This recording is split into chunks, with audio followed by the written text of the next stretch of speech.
রিফাত, ওর তো বাবা নতুন ভাড়াটিয়া এসেছে, ওদের একটু সাহায্য কর। উফ মা, এখন না, খুব ইন্টারেস্টিং সিন চলছে। সিন তো সারা জীবনই চলবে, কিন্তু মানুষজন তো এখনই বাসায় আসছে। ওঠ দ্রুত।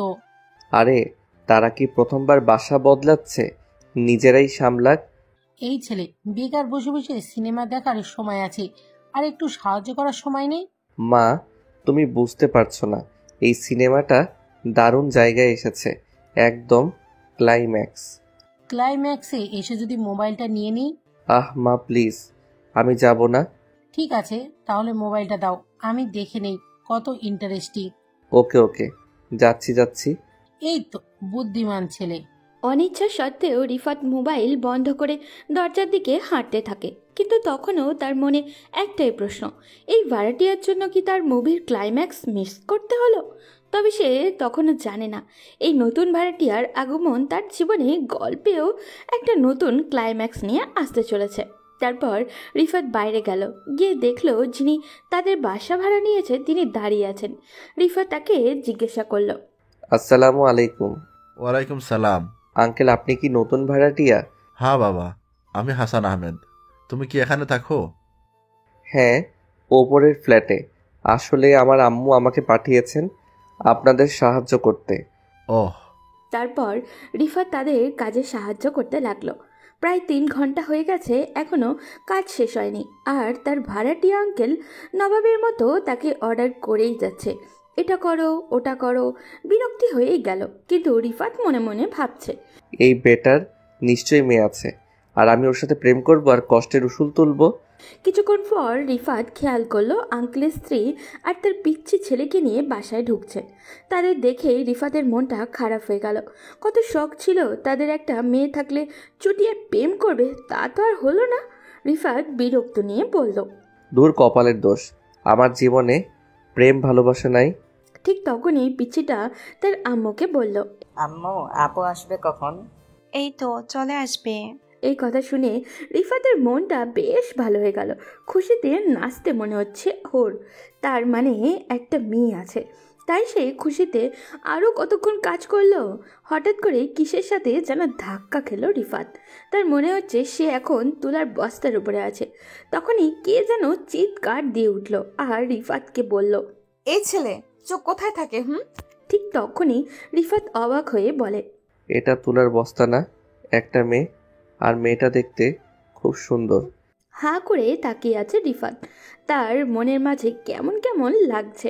প্রথম দেখায় রিফাত তার প্রেমে পড়ে গেছে। রিফাত ভাবতে লাগলো, যেইভাবে হোক এই মেয়েকে আমার বউ বানাতেই হবে। মেয়েটার দিকে রিফাত এক পলকহীন ভাবে তাকিয়ে আছে। তখন মেয়েটা বলল, কি হলো, কানে কম শুনছো নাকি? এভাবে হা করে তাকিয়ে কি দেখছো? মুখে মশা ঢুকবে। পরি দেখতেছি। কি দেখছিস? পেতনি দেখতেছি। আপনি দেখতে একদম পেতনির মতো। তুই আমাকে ধাক্কা দিয়ে ফেলে দিলি কেন? চোখ কি পকেটে নিয়ে চলাফেরা করিস? চোখ পকেটে না, কপালে নিয়ে চলাফেরা করি। আর আপনি তো আমাকে ধাক্কা দিলেন। সুন্দর ছেলে দেখলে মাথা ঠিক থাকে না, তাই না? কি বললি? আমি ধাক্কা দিছি? হ্যাঁ, আপনি ধাক্কা দিয়েছেন, তা নয়তো কি? দাঁড়া, আব্বুকে বলে তোকে এক্ষুনি কাছ থেকে বিদায় দিতেছি। আলহামদুলিল্লাহ, তাড়াতাড়ি করেন ভাই, আপনাদের বলে বোঝাতে পারবো না। এই কথা বলায় আমি অনেক খুশি হয়েছি। আব্বু, আব্বু এইদিকে আসো। কি হয়েছে মা? এইদিকে আসো, এই ছেলেকে এখনই বাসা থেকে বিদায় করো। কেন, ও কি করেছে? আমার সাথে ঝগড়া করছে। আরে মা, তুই একটু শান্ত হো, আর রুমে গিয়ে ফ্রেশ হয়ে নে। আর ও কাজের ছেলে না, এই বাসার মালিকের ছেলে। আচ্ছা, আমি যাচ্ছি। এই বলে মেয়েটি চলে গেল। তখন আঙ্কেল রিফাতকে বলল, আচ্ছা বাবা, তুমি কিছু মনে করো না, ও একটু জেদি, রেগে যায় অল্পতেই। না আঙ্কেল, সমস্যা নেই। আচ্ছা, অনেক কাজ করেছো, এখন রুমে গিয়ে রেস্ট নাও। আচ্ছা আঙ্কেল। তারপর রিফাত চলে আসলো আর মনে মনে বলল, শালারে, এতক্ষণে মায়ার নজরে পড়িয়েছে, কাজ করাতে করাতে একদম নাজেহাল করে দিয়েছে। তারপর রুমে এসে ফ্রেশ হয়ে একটা লম্বা ঘুম দিল। এক ঘুমে রাত কাবার। সকালে উঠে সকালে প্রকৃতি দেখতে ছাদে চলে গেল। কিছুক্ষণ পর ওই মেয়েটাও আসলো। এসেই রিফাতকে বলল, সরি কেন? কালকে খারাপ ব্যবহার করার জন্য। আসলে আমিও সরি, আপনাকে পেতনি বলার জন্য। আমাদের তো পরিচয় হলো না। আচ্ছা, তোমার নাম কি? রিফাত আহমেদ। তোমার নাম কি? আমার নাম জারা। কোন ক্লাসে পড়ো তুমি? Inter second year. আপনি? মেডিকেলে পড়ি। আমি তোমার সিনিয়র, সো আপু বলে ডাকবে কিন্তু। আচ্ছা ঠিক আছে। কিন্তু আমি তোমাকে তুমি করে বলবো। আচ্ছা। তারপর দুজনে মিলে অনেকক্ষণ আড্ডা দিল। আড্ডা দেওয়ার পরে রুমে চলে আসলো। রুমে এসে বসে আছে রিফাত। এমন সময় জারার আম্মু আসলো আর রিফাতকে বলল, বাবা, আমরা তো এখানে নতুন এসেছি, সুতরাং আমরা তো এখানে বেশি কিছু চিনি না। তুমি যদি যারাকে ওর মেডিকেল কলেজে দিয়ে আসতে তাহলে খুবই ভালো হবে, আমাদের নিশ্চিন্তে থাকতে পারবো। আচ্ছা আন্টি, সমস্যা নাই, আমি দিয়ে আসবো। তোমাকে অসংখ্য ধন্যবাদ বাবা। আরে ধন্যবাদ দিয়ে ছোট করবেন না, আমি তো আপনার ছেলের মতোই। এরপর আন্টি রুম থেকে চলে গেলেন। রিফাত নাস্তা করে রেডি হয়ে বের হলো, কিন্তু 2 ঘন্টা হলো বাইরে যাবার অপেক্ষায় দাঁড়িয়ে আছে সে, কিন্তু জারার কোনো দেখাই মিলছে না। রিফাত মনে মনে বলে, এই মেয়ে ডাক্তার হলে শিওর মানুষ মারবে। রোগীর কাছে যাওয়ার আগেই রোগী আল্লাহর কাছে পৌঁছে যাবে। রিফাত এইসব কথা ভাবছে, ঠিক তখনই তাকিয়ে দেখলো মহারানী জারা আসতেছে। এত লেট করতে পারে মেয়েরা, যেটা না বললেই নয়, সব কাজে লেট। কিন্তু আমার এক বোন আছে, তিনি যে কোনো কাজে আগেই রেডি হয়ে যেতেন। তার জন্য আমার পক্ষ থেকে দোয়া ও ভালোবাসা রইল। কিন্তু যারা যেভাবে সেজে নিচে আসছে, রিফাত তো পুরাই অবাক হয়ে হাঁ করে তাকিয়ে আছে। চোখের পলও সরাতেই পারছে না তার দিক থেকে। ঠিক তখনই যারা কাছে এসে তাকে বলল, কিরে, হা করে বলদের মতো তাকিয়ে কি দেখছিস? মুখ বন্ধ কর, নয়তো মশা ঢুকে যাবে। দেখি না, ভাবতেছি। কি ভাবতেছিস? তুমি কলেজে যাচ্ছ নাকি পার্কে ঘুরতে যাচ্ছ? চুপ কর বেয়াদব, যা রিক্সা ডাক দে। ওকে ডাকতেছি। ওই মামা, এইদিকে আসো। কোথায় যাবে? মেডিকেল কলেজের সামনে। ওকে উঠে। তারপর যারা উঠলো আর রিফাত দাঁড়িয়ে আছে। তখন যারা তাকে বলল, কি হলো, উঠছিস না কেন? না মানে। কি এত মানে মানে করছিস? ওর তাড়াতাড়ি।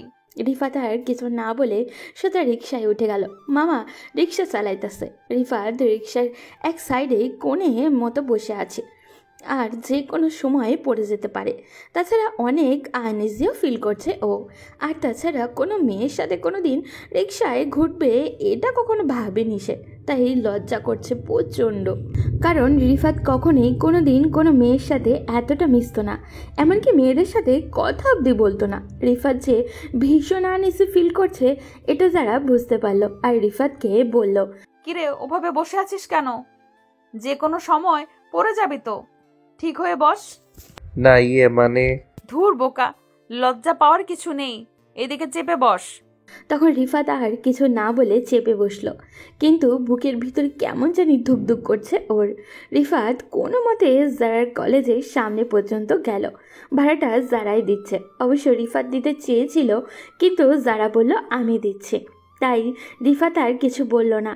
এমন সময় জারার বান্ধবীরা দেখলো তাদের। দেখেই একটা বান্ধবী বলল, আরে যারা, এটা আমাদের দুলাভাই নাকি?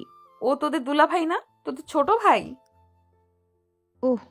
তারপর যারা রিফাতকে সবার সাথে পরিচয় করিয়ে দিল। তারপর যারা তার ক্লাসে চলে গেল। রিফাতও চলে আসলো ও তার কলেজ ক্যাম্পাসে। আসতেই তার বন্ধুরা তাকে বলল, মামা ট্রিট দে তাড়াতাড়ি। কিসের ট্রিট? ওরে আমার নেকা শোনা রে, কিছু বুঝো না, ফিডার খাও, তাড়াতাড়ি ট্রিট দে আমাদেরকে। আরে শালা, সোজাভাবে বল, কিসের ট্রিট? ডুবে ডুবে জল খাও, মনে করছো আমরা কিছুই জানি না? তুই রিলেশন করছিস, সো ট্রিট দাও মামা, কোনো ফাঁকিবাজি চলবে না। মানে কি বলছিস? আমি কখন কার সাথে রিলেশন করলাম? কি যাতা বলছিস? আমি কিছুই বুঝতে পারছি না। তারপর তার বন্ধুরা তাকে একটা ভিডিও দেখালো। রিফাত আর যারা যে রিক্সায় করে আসছিল সেই ভিডিওটা দেখে রিফাত তো বন্ধুদেরকে বলল, আরে ভাই বিশ্বাস করো, এটা আমার জিএফ না। তোর জিএফ না হলে এক রিক্সায় করে আসবি কেন?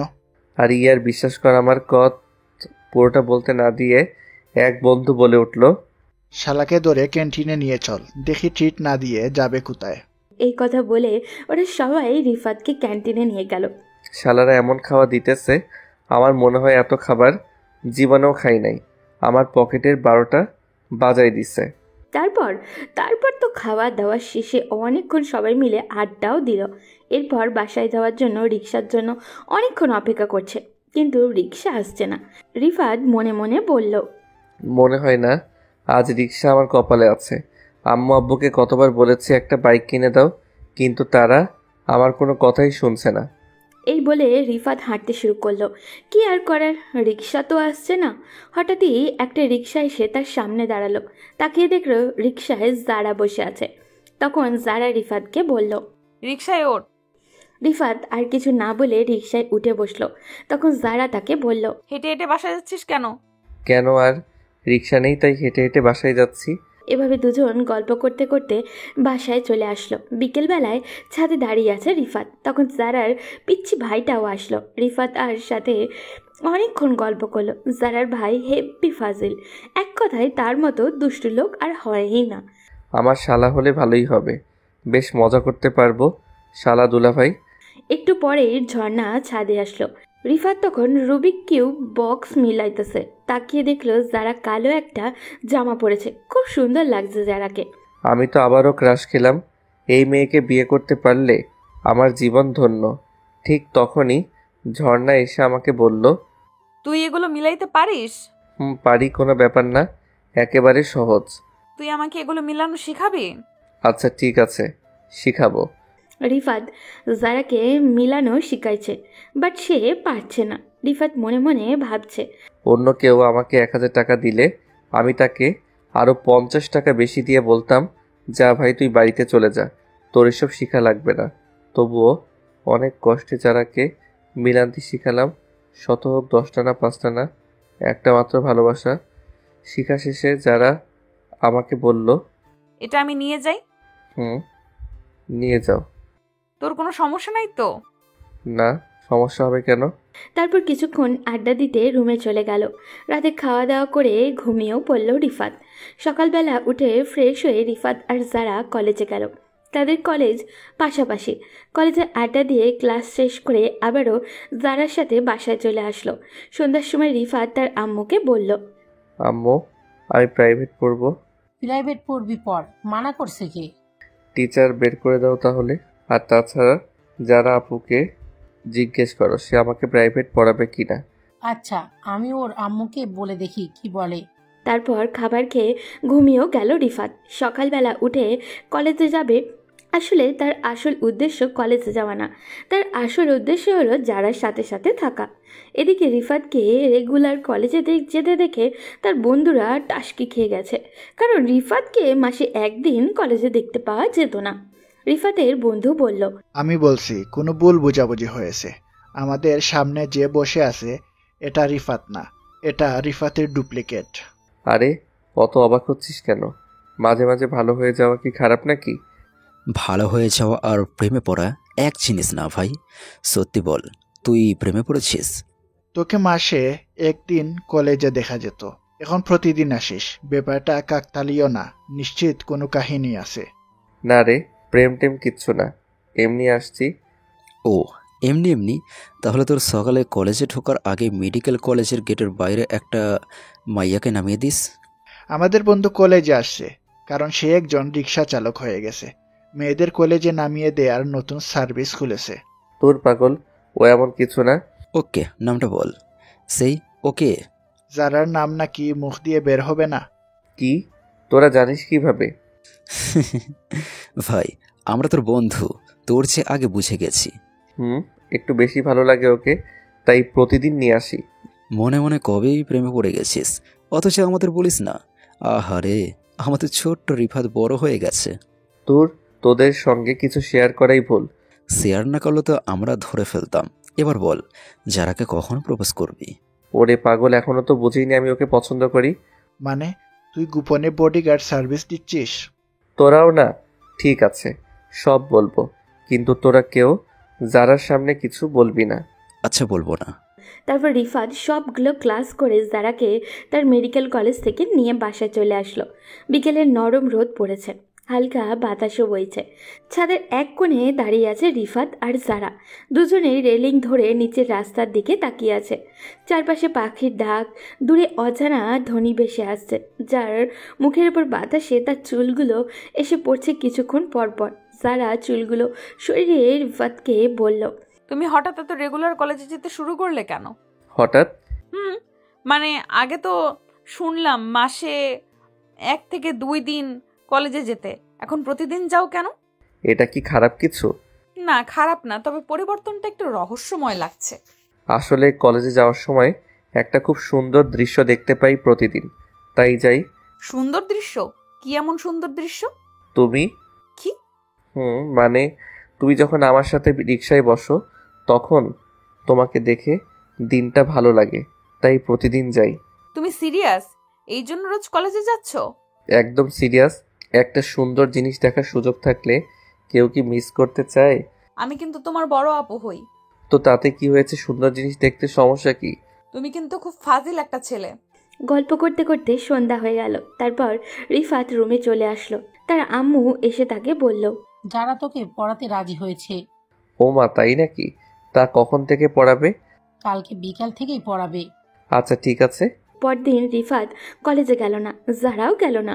বিকেলবেলায় রিফাত তাদের বাসায় দরজায় নক দিল। আন্টি এসে দরজা খুলেও দিল। তারপর রিফাত বলল, কেমন আছেন আন্টি?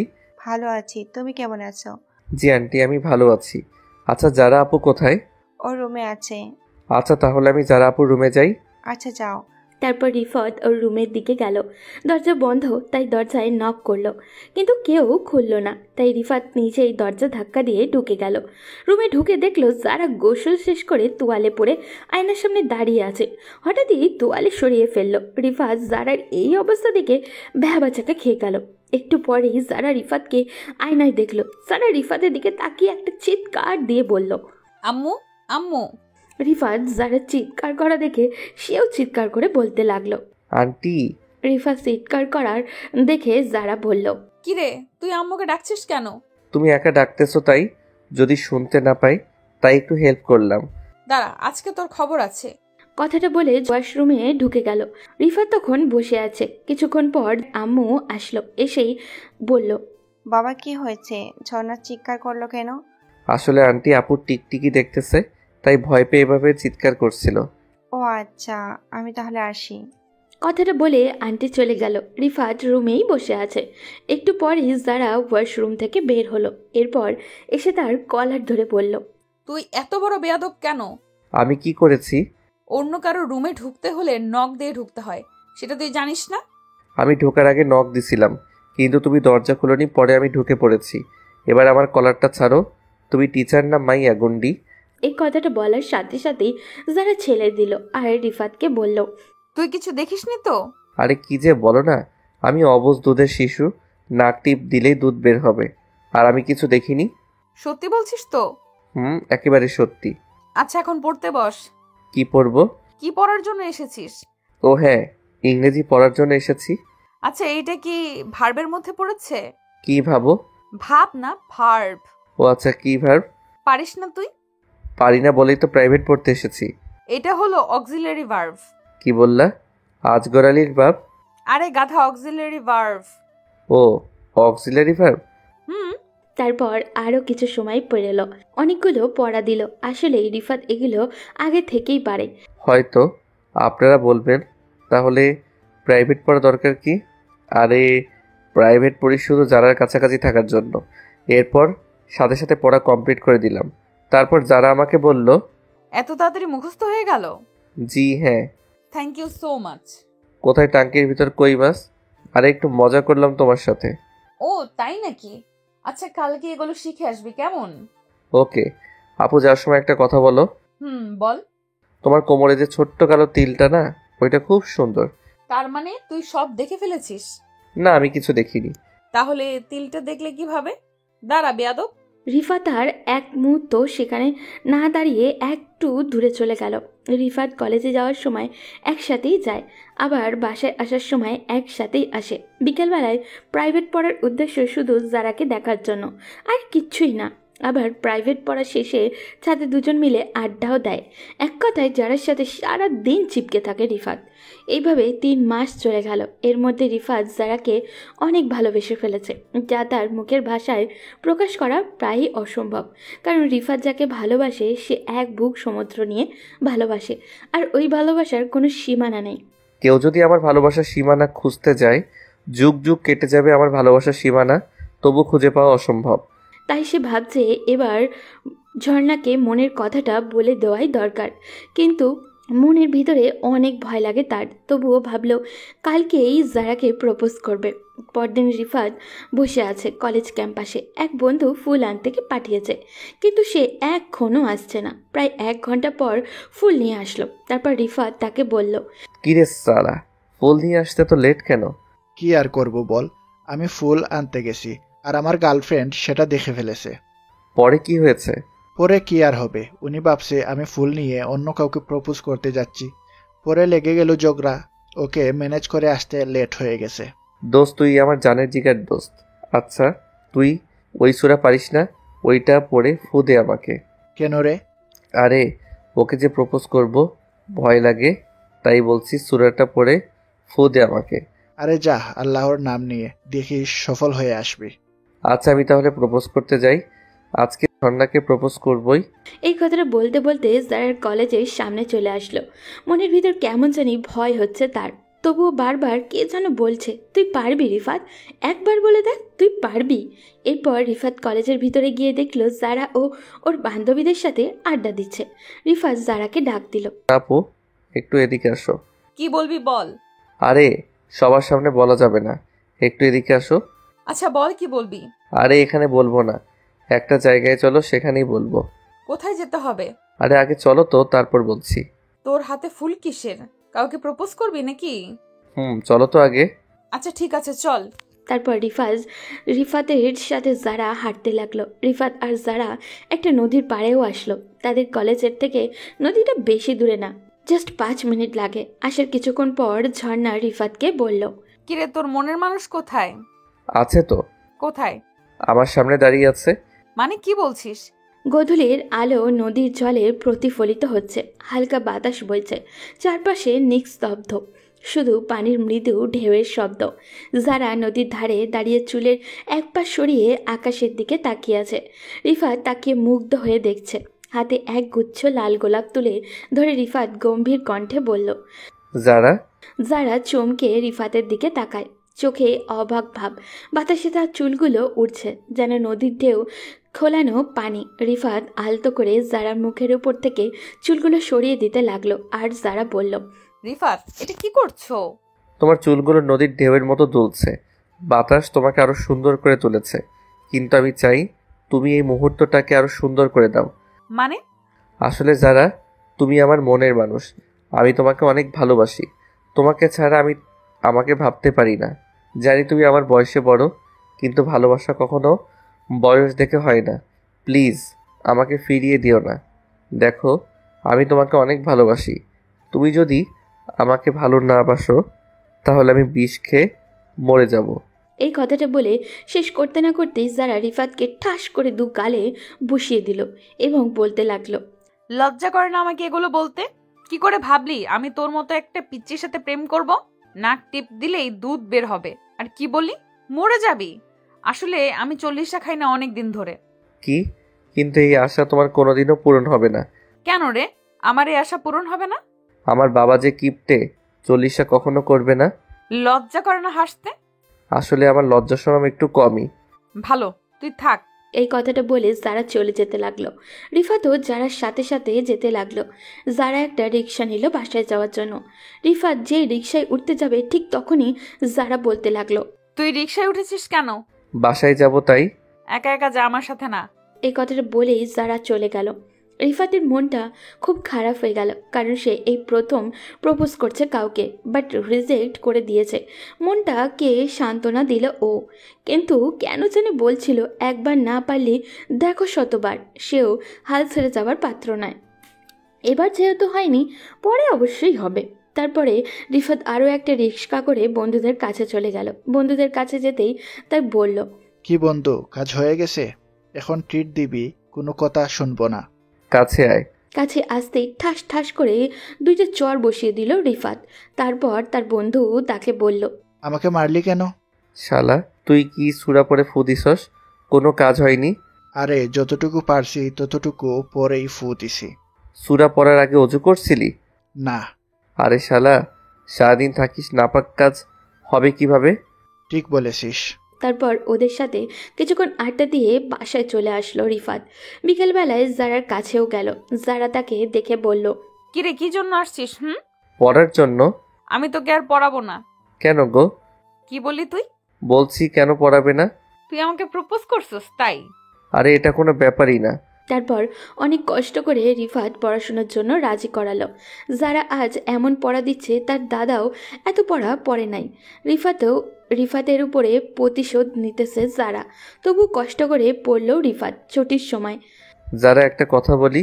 কিরে, তুই আমার নাম ধরে ডাকিস কেন? তোর খুব সাহস বেড়ে গিয়েছে। তোর সাহস তো কম না, তুই আমাকে তুই করে বলছিস। বউকে কি বলে ডাকবো? আচ্ছা, এখন থেকে টুনির মা বলে ডাকবো। এই কে তোর বউ? বউ এখনো হওনি, কিন্তু খুব তাড়াতাড়ি আমার বউ হবা। দাঁড়া তুই। কথাটা বলে যারা ঝাড়ু নিয়ে আসতে গেল। রিফাত এক দৌড়ে বাসায় চলে আসলো। ওদিকে যারা রিফাতের 14 গোষ্ঠী উদ্ধার করছে। বিকেলবেলায় রিফাত ছাদে বসে আছে। কিছুক্ষণ পর যারাও ছাদে আসলো। রিফাত যারাকে বলল, কি গো বউ, জামাইকে দেখার জন্য আসছো? কে আমার জামাই? কেন, আমি তোমার জামাই। ও তাহলে একটু দাঁড়া, আমি ঝাড়ুটা নিয়ে আসছি। এই কথা শুনে রিফাত বাসায় চলে আসলো। রাতে একটু পরে ঘুমিয়েও পড়ল ও। সকালবেলায় যারা কলেজে যাবে রিফাত তার পিছু নিল। যারা সাথেও গেল আর ভালোবাসার কথাও বলতে লাগলো। এরপর একটা রিক্সা নিয়ে চলে গেল ও। ক্লাস করতে কিছুই মন চাইছে না রিফাতের, তাই ক্লাস না করেই বাসায় চলে আসলো। বিকেলবেলায় প্রাইভেট পড়তে গিয়ে আবারও প্রপোজ করলো। আবারও 2টা চড় বসিয়ে দিল তার গালে আর বলল, তোকে আর প্রাইভেট পড়াবো না। তুমি কিন্তু আম্মুকে বলেছিলে আমাকে প্রাইভেট পড়াবে। কথা দিয়ে কথা না রাখলে কি হবে একবার ভাবছো তো? তারপর যারা আর কিছু না বলে বাধ্য হয়ে রিফাতকে পড়াতে লাগলো। রিফাত যারার পিছু সারা দিন লেগে থাকে আর যারা যেখানে রিফাত সেখানে। এভাবে আরও 3 মাস চলে গেল। এই 3 মাসে হাজারো বার প্রপোজ করেছে রিফাত। কখনো চড় খেয়েছে, কখনো দৌড়ানি, আর কোনো হিসাব নেই। আমার মনে হয় কোনো জিনকে এভাবে প্রপোজ করলে সেও রাজি হয়ে যেত। হঠাৎ একদিন রিফাত দেখলো যারা একটা ছেলের সাথে বসে আছে। দেখে বিশ্বাসই করতে পারছিল না রিফাত। মনে মনে বলল, যারা আমার সাথে এমনটা করলো কিভাবে? বুকের ভিতরটা কেমন জানি ব্যথা করতেছে। মন চাইছে শালাকে আচ্ছাভাবে ধরে খেলাই। যারার পাশে এই ছেলেকে দেখে রিফাত আর নিজেকে সামলাতে পারল না। ও তাই সে গিয়ে আর পাশে দাঁড়ালো আর বলল, এই বউ, তুমি এই ছেলের সাথে কি করো? এই কে তোর বউ? আর এই ছেলে কে মানে? তুমি আমার বউ আর এই ছেলে তোমার ফ্রেন্ড, তাই না? না তো। তাহলে কে হয় শুনি? আমার বয়ফ্রেন্ড। এই কথা শুনে অনেক কষ্ট পেল রিফাত, তবু যারাকে বলল, সত্যি করে বলো, এই ছেলে কে? আরে আজব তো, মিথ্যা বলার কি আছে? যারা প্লিজ ফান করিও না, আমি তোমাকে অনেক ভালোবাসি। তোর সাথে ফান করব কেন? এটা আমার বিএফ। আর শোন, ও মেডিকেলে ভালো একটা ছাত্র, ওর সাথে আমার লাইফ সেটেল হয়ে যাবে। আর হ্যাঁ, তুই বেহায়ের মতো আমার পিছু ঘুরিস না বলে দিলাম। আর ভালো ফ্যামিলির ছেলে হলে এমনিতেই আর আসবি না। রিফাত আর কি বলবে বুঝে উঠতে পারছে না। তারপর রিফাত বলল, আচ্ছা ভাই, ভালো থেকো। কথাটা বলে রিফাত চলেও আসলো যারার কাছ থেকে। মনে মনে প্রতিজ্ঞা করলো, আর যেমন ওর সামনে আসলে বেশি ভালোবাসি বলে বেহায়ের মতো কিছু ঘুরতাম, আর ঘুরবো না। আমি খারাপ হতে পারি, বাট আমার ফ্যামিলি খারাপ না। কালকে থেকে নতুন রুটিন তৈরি করবে রিফাত। এতে করে যারার পিছু ঘোরা থেকে বিরত থাকতে পারবে সে। বুকের বাম পাশে খুব ব্যথা করছে রিফাতের। রাতে অনেক কান্না করেছে। খাওয়া দাওয়া না করে শুয়েই পড়ল ও। সকালে ঘুম ভাঙলো তার আম্মুর ডাকে। আম্মু তাকে দেখেই বলল, কি রে, কান্না করছিস নাকি? তোর চোখ মুখ লাল কেন? আরে না, কান্না করব কেন? ঘুম হয়নি, তাই হয়তো এমন। ফ্রেশ হলে ঠিক হয়ে যাবে। ওকে যা, ফ্রেশ হয়ে নাস্তা করতে আয়। ওকে, আসছি, তুমি যাও।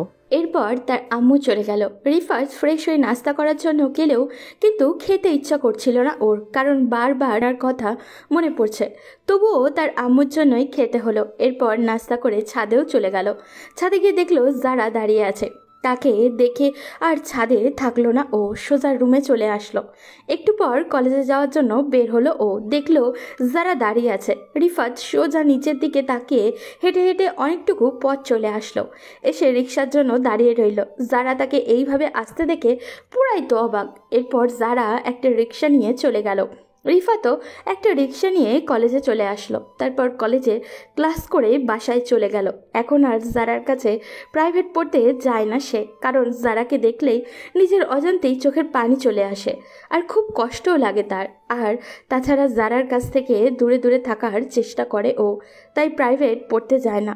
তবুও মাঝে মাঝে ভুলবশত সামনে পড়ে যায় জারার। এখনও ছাদে বেশি একটা যায় না রিফাত।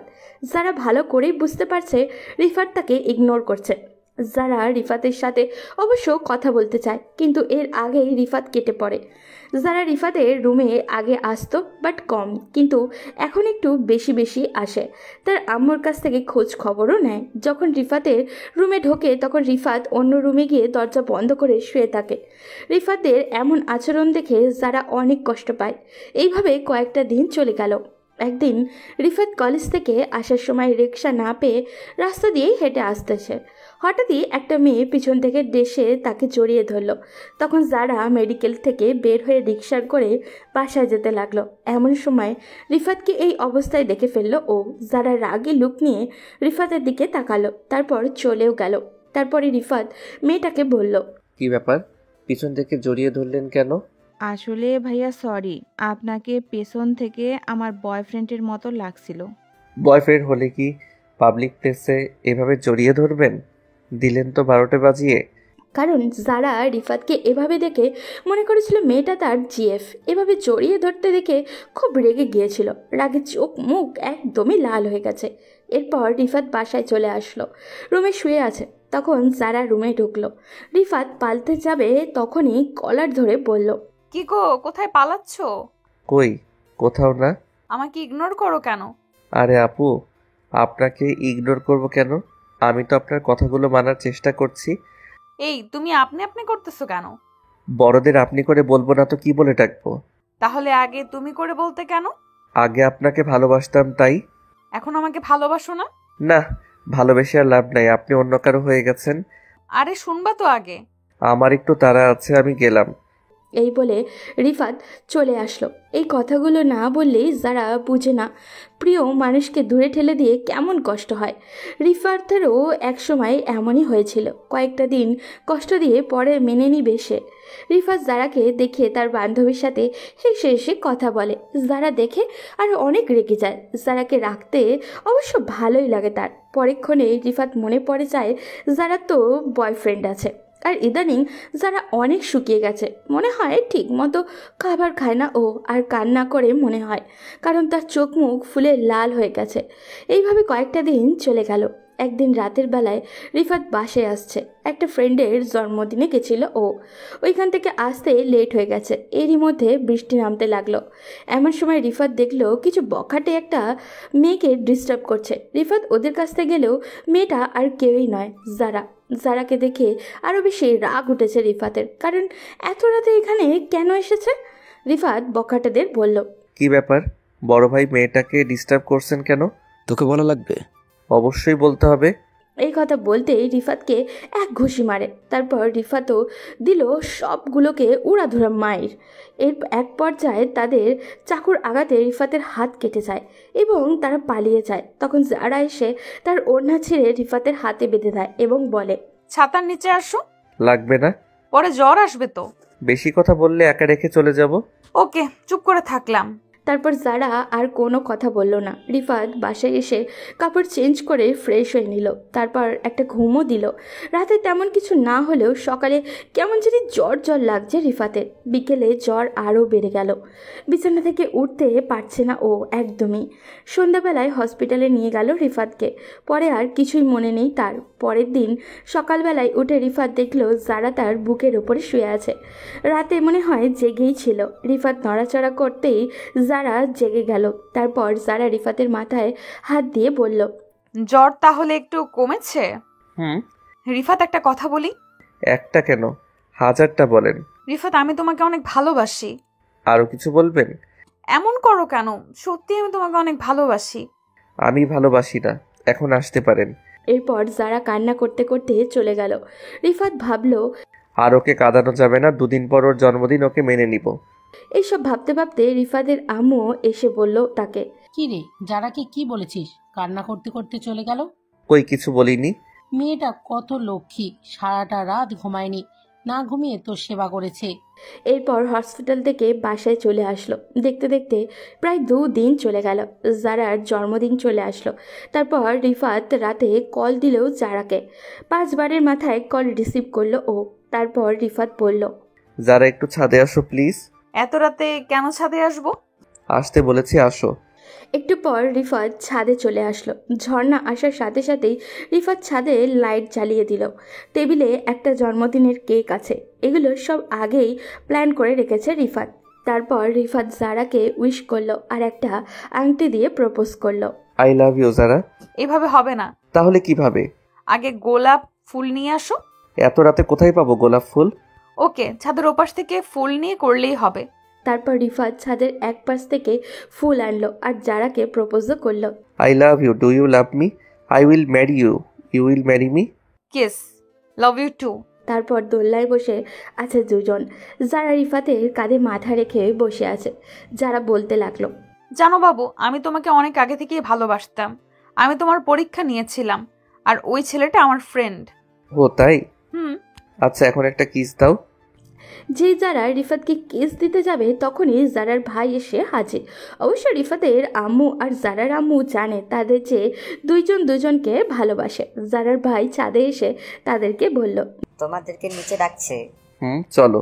নিচে গিয়ে যারা পুরাই অবাক, কারণ বাসায় অনেক লোক, সাথে একজন হুজুরও আছেন। রিফাত তার আম্মুকে বলল, কি ব্যাপার আম্মু, ডাকছো কেন? তোদেরকে আজ এখনই বিয়ে দিয়ে দেবো, তাই ডেকেছি। রিফাত তো পুরাই অবাক, মনে মনে খুব খুশি হলো। যারা লজ্জায় মাথা নিচু করে আছে। অবশেষে বিয়েটা হয়েই গেল তাদের। রাত অনেক হয়েছে। অতিথিরা একে একে বিদায় নিয়েছে। রিফাতের ঘরটাকে সুন্দর করে সাজিয়ে দিয়েছে তার বন্ধুরা। নরম আলো, ফুলের সৌরভ আর হালকা মিউজিক যেন একটা স্বপ্নের মতো পরিবেশ তৈরি করেছে। যারা লজ্জায় এক পাশে বসে আছে, মাথা নিচু করে রেখেছে ও। রিফাত দরজা লাগিয়ে ধীর পায়ে এগিয়ে এলো। এই যে ডাক্তার ম্যাডাম, এভাবে চুপচাপ বসে আছো কেন? মনে হচ্ছে যেন ক্লাস টিচারের সামনে দাঁড়িয়ে আছো। চুপ করুন। বাহ, এতক্ষণ তো দিব্যি কথা বলছিলে, এখন চুপ কেন? আমি কি এতটাই ভয়ঙ্কর? ভয় পাইনি তোমাকে। তাহলে? জানি না, সবকিছু কেমন নতুন লাগছে। রিফাত একটু এগিয়ে এলো, জারার পাশে বসলো। একদম কাছে এসে তার হাতটা ধরলো। জারার দম বন্ধ হয়ে আসছে, হাতটা রিফাতের হাতে কাঁপছে। রিফাত নরম স্বরে বলল, তোমার হাত তো ঠান্ডা হয়ে গেছে, লজ্জা পাচ্ছ নাকি? না তো। সত্যি? যারা আরও লজ্জা পেয়ে চোখ সরিয়ে নেয়। রিফাত হেসে উঠল। সে জানে যারা খুবই নার্ভাস। সে একটু দুষ্টুমি করেই বলল, আচ্ছা যারা, আমি তোমাকে কি একটা প্রশ্ন করতে পারি? হ্যাঁ করো। তুমি কি সত্যি আমাকে ভালোবাসো নাকি আম্মুর চাপে পড়ে বিয়ে করেছো? এই প্রশ্ন কেন? না মানে এতক্ষণ ধরে একদমই আমার দিকে তাকাচ্ছ না, ভাবলাম হয়তো জোর করে বিয়ে দিয়ে দিয়েছে। আর তাছাড়া তুমি তো আমাকে রিজেক্ট করে দিয়েছিলে। আমি তো তোমাকে বললামই, এটা তোমার পরীক্ষা করার জন্য। আমি তো অনেকদিন ধরেই তোমাকে ভালোবাসি। কথাটা বলার পর যারা একদম চুপ হয়ে গেল। রিফাত অবাক হয়ে তার দিকে তাকিয়ে আছে। তারপর হঠাৎ করেই তাদের ঠোঁটের কোণে এক চিলতে হাসি ফুটল। তাহলে তো আমি খুব লাকি। মানে এত সুন্দর লক্ষ্মী একটা মেয়ে আমাকে ভালোবাসে, ভাবতেই ভালো লাগছে। রিফাত ধীরে ধীরে যারার হাতটা নিজের হাতে নিল। আলতোভাবে তার কপালে একটা চুমুও দিল। এভাবে কি করছেন? তোমার স্বামী হিসেবেই তো করেছি, নাকি ভুল হয়ে গেল? খুব বেশি বাড়াবাড়ি করবেন না। ও তাহলে একটু সময় দেই, তাই না? রিফাত হেসে বালিশে হেলান দিল। কিছুক্ষণ নীরবতা। তারপর যারা একদম চুপচাপ। কিছুক্ষণ পর সে নিজেই ধীরে ধীরে রিফাতের কাঁধে মাথা রাখল। আরে এখন কি তবে লজ্জা কেটে গেছে? রিফাত কখনো আমায় ছেড়ে চলে যাবে না, কেমন? তুমি কি জানো আমি জীবনে সবকিছুতে একটু ফাঁকিবাজ। মানে ক্লাসে ফাঁকি দেই, ঘুমানোর সময় ফাঁকি দেই। আমি সিরিয়াস।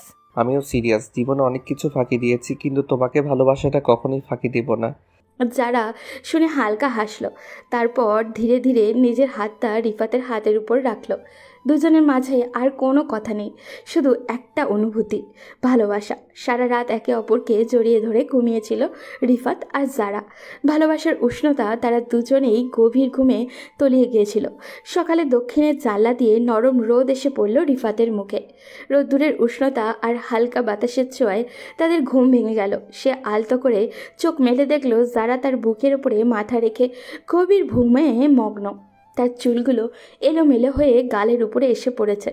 সূর্যের আলো পড়ায় চুলের মধ্যে একরকম সোনালি আভাও দেখা যাচ্ছে। রিফাত এক দৃষ্টিতে তাকিয়ে রইল। এত মিষ্টি, এত নিষ্পাপ মুখ। তার মনে হলো পৃথিবীর সবচেয়ে সুন্দর দৃশ্যটা সে দেখেছে এই মুহূর্তে। সে আলতো করে হাত বাড়িয়ে জারার চুলগুলো সরিয়ে দিল। চুলের গন্ধে এক ধরনের মিষ্টি আবেশ জড়িয়ে গেল তার মনে। সে একটু ঝুঁকে জারার কপালে নরম একটা চুমু দিল। নিজের মনে ফিস ফিস করে বলল, জানো তুমি যখন ঘুমাও তখন আরো বেশি ভালোবাসতে ইচ্ছে করে। হঠাৎ দরজার বাইরে টুকটাক শব্দ হলো। কেউ একজন জানি ধীরে ধীরে দরজার কড়া নাড়ল। রিফাত, বাবা উঠবি না? বৌমাকে নিয়ে কি সারাদিন ঘুমাবি? রিফাত চমকে গেল। আম্মু এসে গেছে। সে দ্রুত জারার হাতটা সরিয়ে দিল, কিন্তু জারা তখনও ঘুমে। যারা যারা উঠো, আম্মু এসেছে। কি হয়েছে? আম্মু এসেছে, দরজা খুলতে হবে। যারা চোখ বড় বড় করে তাকালো। হঠাৎ লজ্জায় গাল টকটকে লাল হয়ে গেল। এভাবে ডাকছে কেন? উফ! ও বৌমা, একটু ওঠো মা, আমি মিষ্টি নিয়ে এসেছি, তোমাদের ঘর দেখার দরকার আছে। রিফাত মুচকি হাসলো, আর যারা লজ্জায় ওড়না ঠিক করতে লাগলো। নতুন জীবনের প্রথম সকালটা যেন ভালোবাসায় ভরা এক রঙিন গল্প হয়ে উঠেছে তাদের জন্য। রিফাত আর যারা ফ্রেশ হয়ে নিল। এরপর রিফাতের আম্মু ঘরে এসে চারপাশ দেখে সন্তুষ্টির হাসি দিলেন। সব ঠিকঠাক আছে, এখন নিচে এসো, সকালের নাস্তা রেডি। আম্মু চলে যাওয়ার পর যারা একটু লজ্জা পেয়েছিল, কিন্তু রিফাত তার হাতে ধরে বলল, ভয় পাওয়ার কিছু নেই, আম্মু শুধু আমাদের দেখতে এসেছিল।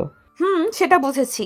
এরপর তারা দুজনে নিচে গেল এবং সবাই মিলে নাস্তা করতে বসলো। নরম গরম পরোটা, ডিম ভাজি, সবজি আর গরম চায়ের আয়োজন করা হয়েছিল। যারা একটু লজ্জা লজ্জা মুখ করে খেতে লাগলো, আর রিফাত এক চোখে তাকিয়ে তার লজ্জা উপভোগ করছিল। হঠাৎই রিফাতের আম্মু সরাসরি প্রসঙ্গে চলে গেলেন। আচ্ছা, আমি তো একটা কথা বলতেই ভুলে গেছি। কি কথা আম্মু? আমি খুব তাড়াতাড়ি নানি হতে চাই। যারা চায়ের কাপ মুখের সামনে তুলেছিল, সেটা শুনে হঠাৎই কাশতে শুরু করলো। রিফাত দ্রুত তার পিঠে হাত বুলিয়ে দিল। আম্মু এসব কি বলছেন এত তাড়াতাড়ি? আম্মু এত তাড়াহুড়ো কিসের? আমাদের একটু সময় দিন না। সময়? বিয়ের পর তো এই ব্যাপারগুলোই স্বাভাবিক, তাই না? আম্মু এখনই এসব ভাবার দরকার নেই।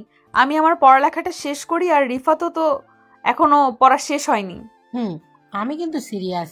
আর পড়া শেষ হয়নি তো কি হয়েছে? আমার নাতিকে আমি দেখাশোনা করব, তোমরা তোমাদের পড়া চালিয়ে যাবে, সমস্যা নেই। তারপর রিফাত কিছুক্ষণ চিন্তা করলো। তারপর তারা মুখে মজার ছলে বলল, আম্মু আপনি কি চাচ্ছেন ছেলে হবে নাকি মেয়ে? একটা টুকটুকে মেয়ে হলে ভালো হয়, পুরো মায়ের মতো দেখতে হবে। তাহলে তো আমায় আরেকটা যারা বানাতে হবে। এই কথা শুনে যারা আরও লজ্জায় লাল হয়ে গেল। ওড়নার কোণ হাতে পেঁচিয়ে মুচকে হাসলো, কিন্তু কিছু বলল না। ঠিক আছে ঠিক আছে, তোমাদের সময় দিলাম, কিন্তু মনে রেখো আমি কিন্তু অপেক্ষায় আছি। আমার কথায় রিফাত আর যারা চোকাচোকি করলো। নতুন জীবনের নতুন আলোচনায় লজ্জায় পরশ থাকলেও এই ভালোবাসার অনুভূতি তাদের আরও কাছে টেনে নিল। দেখতে দেখতে 2 বছর কেটে গেল। যারা তার মেডিকেল পড়া শেষ করে এখন নিজের একটা চেম্বার খুলেছে। প্রতিদিন রোগীদের সেবা করতে গিয়ে সে বেশ ব্যস্ত সময় কাটায়।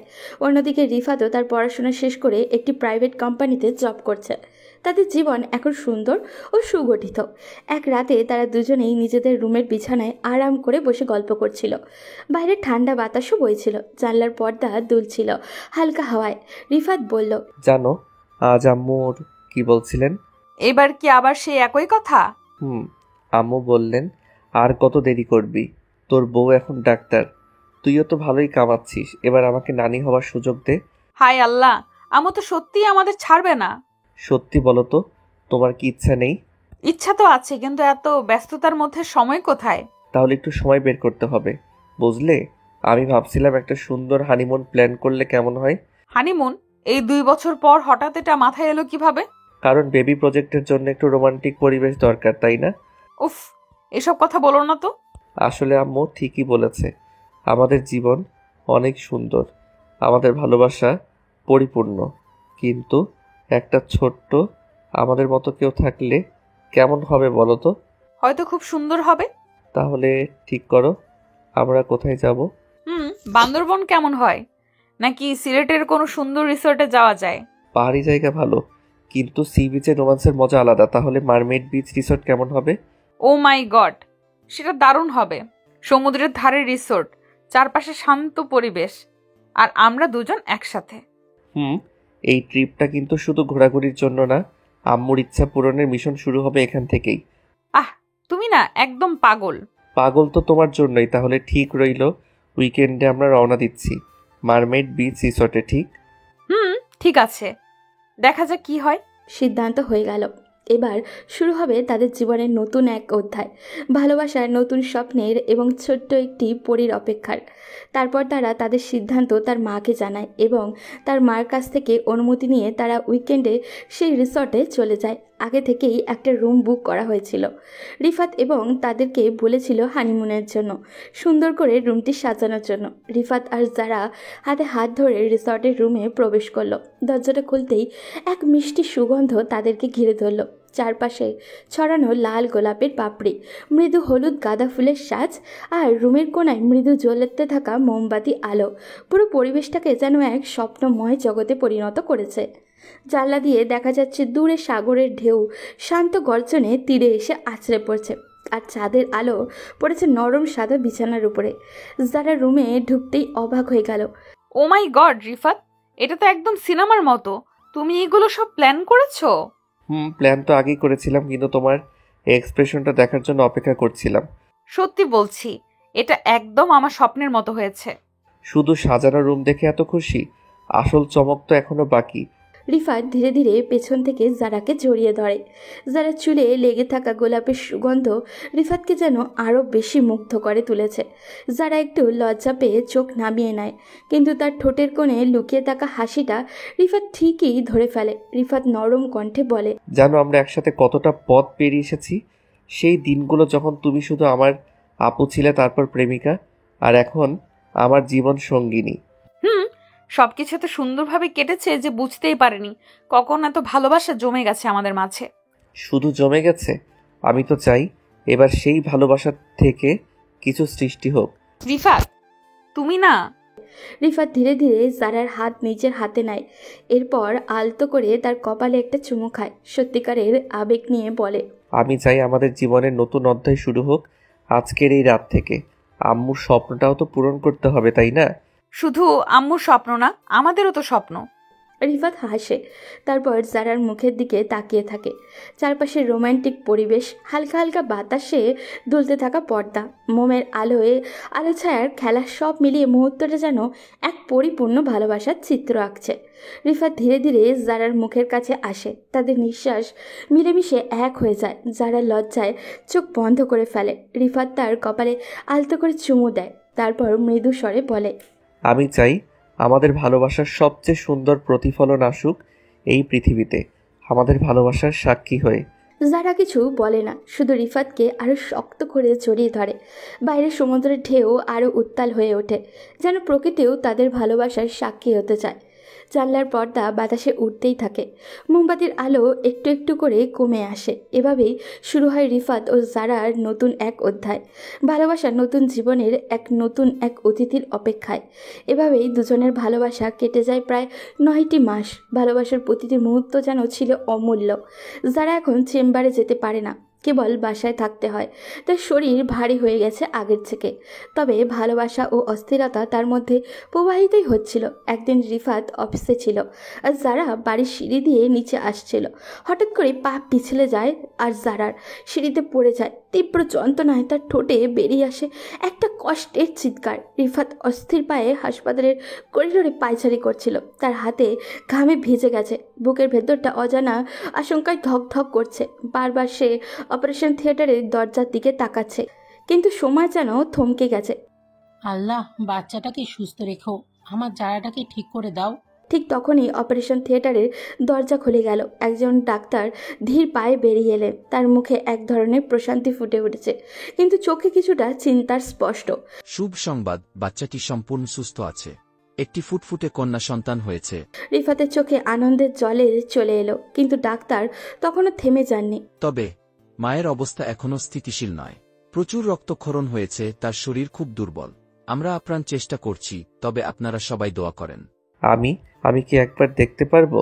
এখনই নয়, কিন্তু কিছুক্ষণ পর আমরা তাকে আইসিইউতে স্থানান্তর করব, তখন দেখা যাবে। রিফাতের পা যেন আর তাকে ধরে রাখতে পারছিল না। সে ধপ করে চেয়ারে বসে পড়ল, মাথা নিচু করে 2 হাতে মুখ চেপে ধরল। তার কল্পনাতেও আসেনি যে এত আনন্দের দিনে তার জীবনের সবচেয়ে গুরুত্বপূর্ণ মানুষটি জীবন মৃত্যুর সন্ধিক্ষণে থাকবে। রিফাতের আম্মু কাঁদতে কাঁদতে আল্লাহর কাছে দোয়া করতে থাকলেন, হে আল্লাহ, আমার বৌমাটাকে সুস্থ করে দাও, ওর জন্যই তো আজ আমাদের ঘর আলোয় ভরে উঠেছে। রিফাতের মাথা তুলে মায়ের দিকে তাকালেন, তারপর ধীরে ধীরে উঠে দাঁড়িয়ে গভীর শ্বাস নিয়ে বললেন, না, আমার যারা আমাকে ছেড়ে যেতে পারে না, সে ঠিক সুস্থ হয়ে উঠবে, আমাদের মেয়ের জন্য, আমাদের ভালোবাসার জন্য।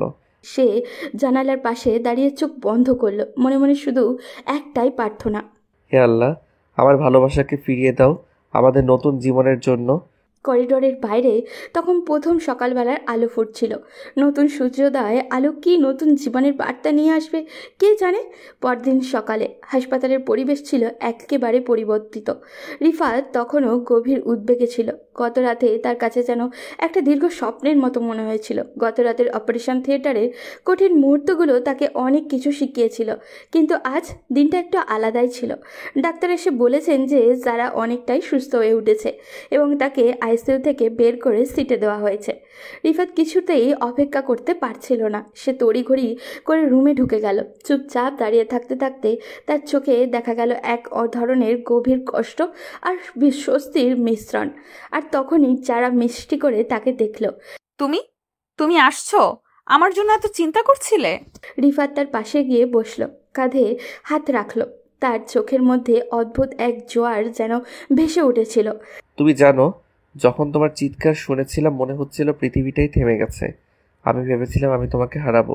যারা চোখ বন্ধ করে একটু গভীর শ্বাস নিল। তার চোখে এক ধরনের শান্তি আর হৃদয়ের অদ্ভুত এক প্রশান্তি। সে রিফাতের হাত শক্ত করে ধরল, যেন আরও একবার তার উপস্থিতি অনুভব করতে চায়। আমি জানি তুমি আমার পাশে আছো। তোমার ভালোবাসা আমাকে শক্তি দিয়েছে। এখন আমি বাচ্চার জন্য সবকিছু করতে পারবো। তুমি জানো, এটা আমাদের জন্য সবচেয়ে বড় উপহার। হ্যাঁ, আমাদের ছোট্ট পরী এসেছে, আমাদের দুনিয়ার সব থেকে মূল্যবান রত্ন। তাদের চোখে চোখ রেখে কিছুক্ষণ একে অপরকে অনুভব করলো। তারপর কিছু ঘন্টা পর তাদের ছোট্ট বাচ্চাটাকে হাসপাতালের পরিচর্যা করা এনে দিলেন। রিফাতে আর যারা তাকে একে অপরের কাছে তুলে ধরলেন। শিশুটির ছোট্ট ছোট্ট হাত পা মিষ্টি মুখের দিকে তাকিয়ে তাদের চোখে জল চলে এলো। জীবনের সবচেয়ে সুন্দর মুহূর্ত ছিল এটি, তাদের ভালোবাসার ছোট্ট প্রমাণ, তাদের নতুন জীবনের প্রথম পদক্ষেপ। যারা মেয়েটির মুখে আলতো করে চুমু দিয়ে বলল, তুমি আমার পৃথিবী, তুমি আমার সব কিছু। তোমার সঙ্গে শুরু হবে আমাদের নতুন জীবন। তুমি জানো, আমাদের ভালোবাসার শক্তিতে সবকিছু সম্ভব। আমি তোমাদের দুজনকে পৃথিবীর সবচেয়ে সুখী মানুষ বানাবো। আমি জানি তুমি সেই ভালোবাসার রাজা।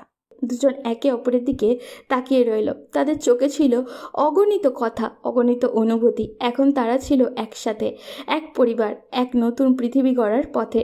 এভাবেই তাদের ভালোবাসার পরিসমাপ্তি ঘটল, নতুন এক অধ্যায়ের সূচনাও হলো।